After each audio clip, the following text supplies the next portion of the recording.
Okay, so we got a question right here. To make a pizza, the baking tray is completely filled with a dough to a depth of d millimeter. The open cylinder holds 500 centimeter cube of dough, right?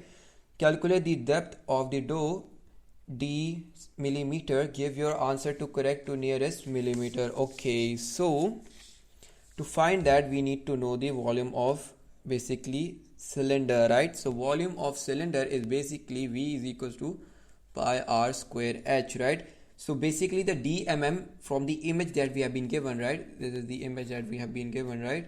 So this d is basically the height of the cylinder, right? So we have volume which is given by them, which is 500, right, centimeter cube, which, and then we have pi, we have radius as well from the previous question that they given the circular part, right? This is was the this is our image, right?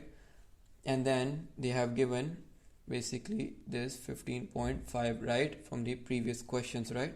And this is centimeter. Yes, this is centimeter. So you have to put the same thing over here. We don't need the rim, we are just talking about the inside, not the outside, right? We just need to consider this, not the 16.5 with the rim, not we have to calculate without rim, right? So 15.5 square, and then you have to find h.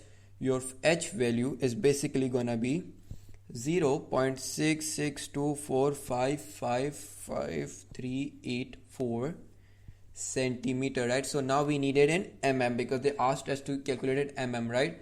So in mm it is basically gonna be 6.6245555384, right?